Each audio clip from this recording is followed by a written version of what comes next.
안녕하세요. 밀밀살롱의 우아미 에이미입니다. 반갑습니다. 제 인스타 친구님의 피드를 어느 날 봤는데 애착 유형에 관한 책이 피드에 올라온 거예요. 네. 근데 그 인치님이 저랑 똑같은 유형이신 거예요. 그래서 너무 공감이 돼서 소개해드리고 싶었어요. 애착에는 세 가지 유형이 있어요. 네. 불안, 회피, 그리고 안정애착 이렇게 세 가지 유형이 있는데 이 중에서 내가 어떤 유형인지를 좀 아는 것도 중요하고 근데 하나 더 있다. 네. 회피도 있고 불안도 있는데 불안 섞여있는. 회피요. 대부분의 사람들이 다 안정 애착이라고 해요. 50% 정도. 그다음에 불안 불안이 애착이 30%, 회피가 20%. 이제 정도 저는 있네요. 불안도 있고 회피도 있는. 저 같은 경우는 안정이 평상시엔 안정이다가 약간 뭐 건강 상태라던가 뭐 이런 게 안 좋을 경우에는 불안으로 또 넘어가기도 하고 PMS 때 우리 PMS 때 맞아요. 얘기했잖아. 저희 전편에 PMS 때 제가 약간 PMS 불안을 편을 다시 한번.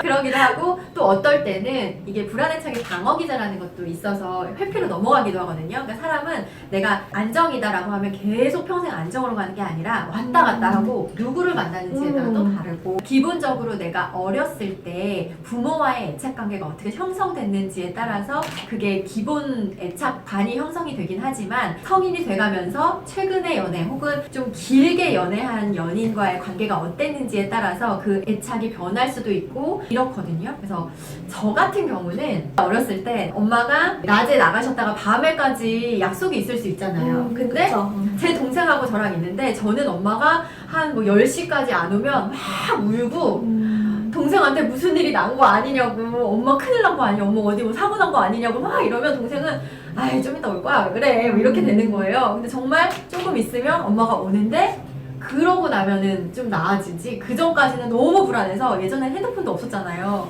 그러니까 막 진짜 막 어디다 전화해야 되나 신고해야 되나 막 이런 적이 있었어요. 한 두 근데 번 정도. 엄마가 왔을 때 이제 안정이 되신 거잖아요. 네. 이거는 안정 애착이에요. 그러니까 오히려 음. 불안 애착은 엄마가 와도 쉽게 안정을 취하지 못하고 더욱 난리를 치는 거지. 엄마가 또 나가서 나의 시야에서 사라질까봐 이렇게 애착이 뭔지 그리고 안정이 뭔지 회피가 뭔지를 알고 난 다음부터는 그런 불안이 많이 해소가 됐었는데 그 전에는 내가 왜 이렇게 연인하고 연락이 안 됐을 때 불안한지 뭐 남자친구가 뭐 말없이 연락이 안 되거나 말없이 뭐 며칠 어디를 뭐 한참 간다거나 이러면 괜히 막 불안하더라고요. 불안하다는 게 이게 내가 막 마음이 불안한 건지도 몰랐어요. 그냥 신경이 쓰이고 핸드폰만 보게 되고 그게 이제 불안 애착인 사람들은 그게 발동이 되면 그 애착 시스템이 이제 활성화가 되는 거예요. 맞아요. 이게 되게 본능에 가까운 거여가지고 그 애착을 이제 누가 건드린 거야. 나의 불안 애착을 누가 건드린 거야. 그러면 이 불안 애착 형들은 아무것도 못하는 거예요. 업무에도 집중을 할 수가 없고 맞아요. 다른 일상생활을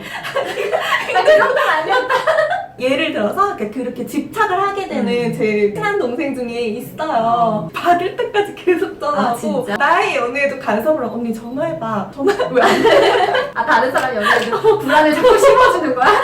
그럼 안 되겠다. 되게 의심이 많고 그리고 되게 예민해요. 그래서 실제로 이 불안 애착들이 되게 예민하다고 해요. 그래서 네. 상대방의 어떤 표정 이런 걸 감지를 되게 빨리 맞아요. 한대요. 그러니까 남자친구가 표정이 좀 안 좋아져. 혹은 나 때문인가? 나 때문인가 뭐 이런 싫어졌나? 경우도 있고 아니면 무슨 일이 있는지를 안정이라면 무슨 일 있었어? 이렇게 물어보게 되는데 불안인 경우에는 혼자 막 상상의 나래를 막 펴요. 그리고 판단을 해버려 내가.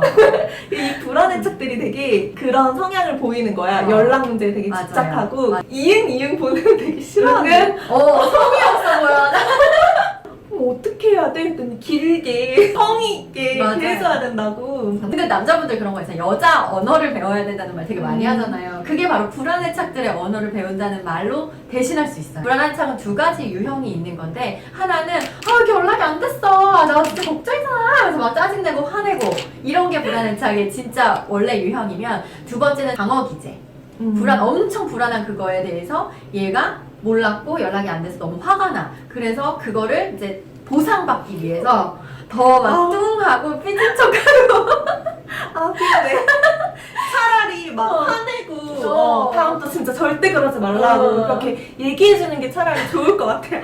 이렇게 하는 게 바로 불안애착의 한 유형이고요. 반대로 회피는 너무 상대가 가깝게 가면은 약간 부담스러워지는 불안해. 거예요. 자기가 너무 소중해. 상대방이 너무 친밀하게 다가오면 나의 그 공간을 침범하는 느낌이라서 오히려 약간 거리를 두게 만들어지고 연락을 너무 많이 하면 오히려 연락이 줄어드는 게 회피의 맞아요. 성향이거든요. 어린 아기들도 마찬가지로 회피인 아기가 있다가 엄마가 한참 뭐 어디 갔다가 왔을 때 안정인 아기는 엄마 왔어 이러면서 되게 서운한 걸 표출하는 아기, 그리고 불안인 아기는 왔음에도 불구하고 더 불안하게 있는 아기, 반대로 회피인 아기는 엄마가 오든지 가든지 뭐 하든지 가만히 있는 아기예요. 그래서 그 슈퍼맨이 돌아왔다에 서은이랑 서준이가 있었잖아요. 음. 서은이는 난리가 나는 거예요. 막 머리끄댕이 잡아들고 막 난리를 오면? 치는데 아니 엄마 없을 없다고. 때?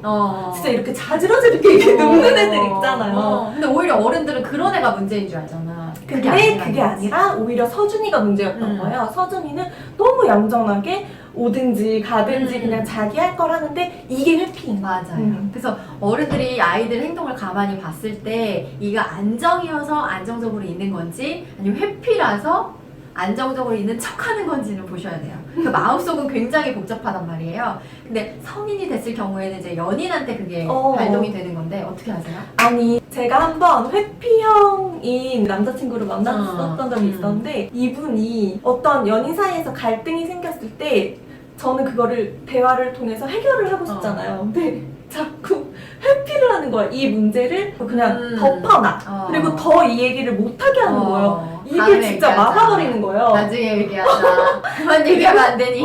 그리고 시간이 지났을 때 이제 그 얘기를 이제 하려고 하면 나 기억 안 나. 되게 그러니까, 안 좋은 케이스. 그때 어땠어요? 진짜 이런 회피형은 나랑 안 맞다. 진짜 이런 생각을 했었어요. 근데 안정형이라고 해서 되게 안정적인 사람이 아니라요. 오히려 안정형인 사람은 회피를 만났을 때 빨리 캐치를 하는 거예요. 이 사람은 회피네. 이 사람하고 계속 지내면 안 되겠다라고 판단을 하고 정말 매몰차게 끊어내는 것도 안정이래. 오히려 에이미님은 100% 회피는 아닌 것 같아. 그러니까 불안인 경우도 있고 안정인 경우도 있고 회피인 경우도 있는데 사람 따라 다른 거지. 상대가 내가 정말 많이 좋아하는 사람을 내가 막 불안이 될 수도 있고요. 맞아. 내가 덜 좋아하게 되면 오히려 저는 회피가 될 수도 있거든요. 근데 그거를 잘 조절해서 불안은 이런 형이고 회피는 이런 형이고 안정은 이런 형이니까 내가 지금 이런 마음을 가지는구나를 아는 거, 그게 정말 중요한 것 같고, 저는 이 친구가 회피를 가지고 있는지 전혀 몰랐었어요. 그랬어요? 예전에는 네, 몰랐는데 이 미미살롱을 찍다 보니까 대화를 더 많이 하게 되잖아.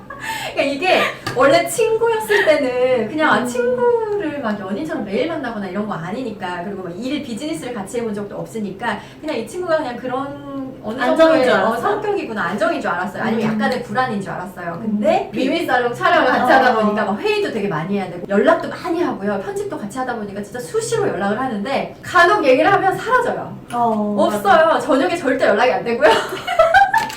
주말에 연락이 안 되고요. 막 이래서 얘가 왜 이러지? 뭐가 기분이 나빴지? 이라고 처음에는 생각을 했는데 알고 보니까 뭔가 이야기를 하기 힘들거나 이야기하기가 좀 어렵거나 이런 것들을 나 이런 게 싫어, 너가 이런 걸 고쳤으면 좋겠어 이렇게 말하지 않고 그냥 피해요.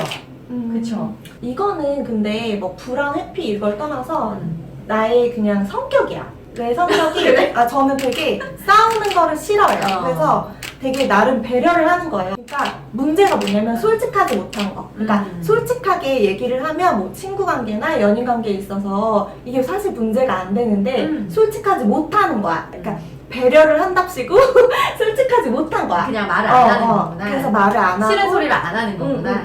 제가 과거에 싸우기 싫고 솔직하지 못해서 그게 쌓여서 처음 크게 싸운 날이 헤어지는 날이 됐었던 거예요. 그래서 그냥 그때 솔직한 자기의 막 감정을 표현을 해주고 그때 이제 대화를 통해서 풀어나가는 게 되게 중요해요. 좋더라고요. 그래서 얼마 전에 저희도 사라지셨다가 나타나셨을 때 저는 그래도 이런 거를 좀 안정으로 해야지라는 생각을 평소에 많이 하고 있어서 그냥 얘기를 했어요. 뭐 내가 뭘 기분 나쁘게 얘기했나 뭐 이런 걸 물어봤을 때 몰라, 제가 좀 세게 얘기했대요.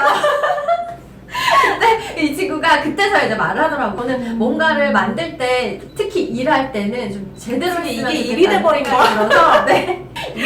친구로 시작했다가 일에 파트너가 된 원래는 건데. 취미로 시작을 했다가 맞아요. 일이 근데, 돼버렸어. 프로페셔널 해야 되니까 일이 되더라고요. 그러면서 그래서. 이제 갈등이 생겼는데 저는 저는 또 감정이 상했는데 말을 안 하고 안 뭔가 하고요. 뭐지 네. 사라지는 거.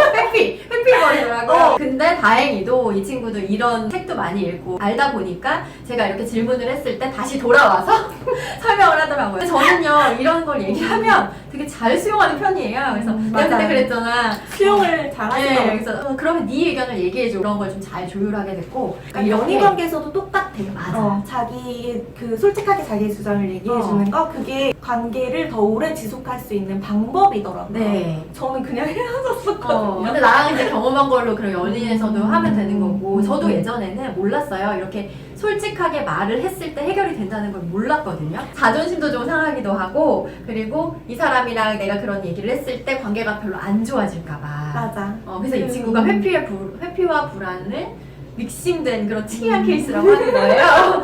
100% 회피가 이렇지도 않고 100% 불안이 이렇지도 않고, 저도 마찬가지고요. 저도 100% 안정은 아니거든요. 막 섞여요. 근데 우리가 여기서 이 유튜브를 하는 이유는 애착도 잘 알았으면 좋겠고, 그 다음에 그 애착이 최대한 안정으로 가게 되는 게 솔루션이에요. 내가 좀 불안했어도 이게 뭔지를 알게 되면 좀 안정감이 좀 오게 되고, 그 다음에 안정형으로 자꾸 따라하려고 노력을 하다 보면 내 불안이 좀 고쳐지기도 하고요. 안정형의 사람을 만나는 게 제일 중요해요. 맞아요. 사실 이거 배우는 것도 좋지만, 어렸을 때 아기들이 안정형으로 클 수 있는 방법은 부모의 사랑이 정말 온전하게 갔을 경우에 안정형으로 잘 클 수가 있거든요. 내가 기분 나쁜 걸 표현할 수 있고, 내가 표현했을 때 우리 엄마 아빠가 혹은 나를 양육해주는 사람이 그랬구나 하고 그 감정을 알아차려주고 고쳐주고 좀 더 따뜻하게 감싸주고 해서 안정형인 아기가 자기 주장을 정확하게 펼치는 거거든요.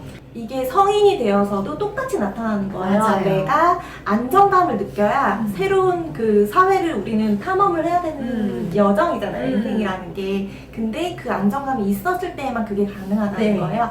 이게 의존 역설이라고 해요. 이 책에 나와 있는데. 그래서 제가 이 책에서 되게 위로를 받았어요. 그러니까 우리 인간은 나만 그런 게 아니구나. 되게 본능적으로 친밀감을 느끼고 싶어 한다는 거예요. 그렇죠. 그래서 이제 성인이 되었으니까 부모에 대한 애착이 아니라 연인에 대한 애착으로 이제 변경이 되는데, 네. 성인이 되어서 불안이나 회피가 아니라 안정형의 이제 연인을 만났을 때 우리가 새로운 세상을 탐험할 수 있는 베이스가 되는 거죠. 용기를 가질 수 있다는 거죠. 그래서 맞아요. 되게 많이 위로가 됐어요. 네.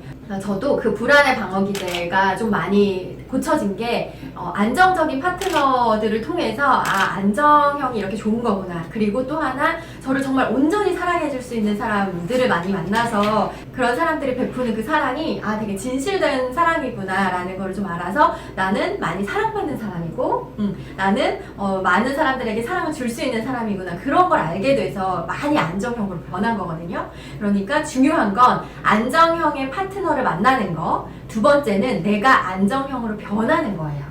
근데 안정형으로 변하려면 보고 배우는 그런 롤모델이 있어야 되는 거잖아요. 그럴 때는 같이 함께 만나는 연인이 안정형일 경우에 제일 좋은 방법이 그런 거 있잖아요. 영어 배울 때 영어를 잘할 수 있는 방법은 외국인을 만나라는 얘기처럼 안정형의 파트너를 만나면 진짜 보고 배우기가 좋아요.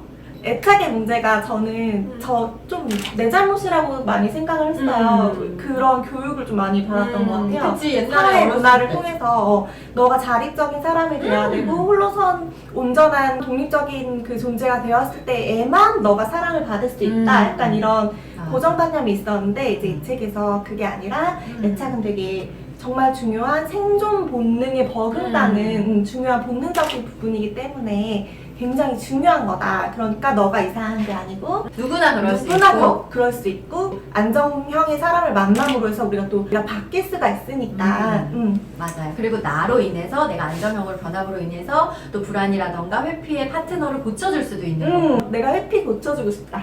나는 회피 안 만나.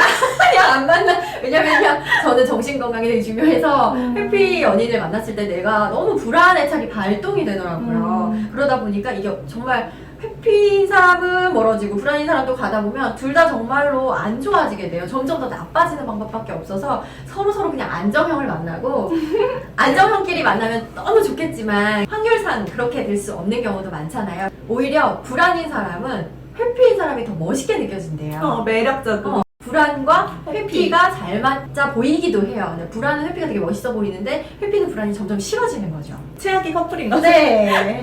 지옥으로 되는 지옥으로, 거지. 지옥으로 가는 길이에요. 그러니까 최대한 안정을 만나거나 아니면 불안끼리 만나는 것도 뭐 둘 다 불안 좋아요. 근데 행복하려면 둘의 불안도 안정이 되면 참 좋겠고 안정끼리 만나는 게 제일 좋고 만약에 불안형이 있다면 안정형의 파트너를 보고 배워서 좀 더 안정형으로 변하는 게 좋겠고 회피인 사람은 안정형을 만나서 근데 그 안정형이 너무 힘들 수가 있어요. 그래서 회피인 사람은 고치려면 내가 회피라는 걸 알면 돼요. 우리 방송을 본다거나 책을 본다거나 해서 아 내가 회피구나 그래서 사람들이 막 다가왔을 때 그렇게 부담스러웠구나를 느끼면 이러지 말아야지 라는 생각을 하게 되거든요. 그럼 조금씩 고쳐진대요. 이 친구가 약간의 회피가 발동될 때 나랑 얘기를 해 막 이렇게 했을 때 이 친구가 다시 돌아왔던 것처럼 그렇게 좀 알고 나면 아는 것만으로도 시작이거든요.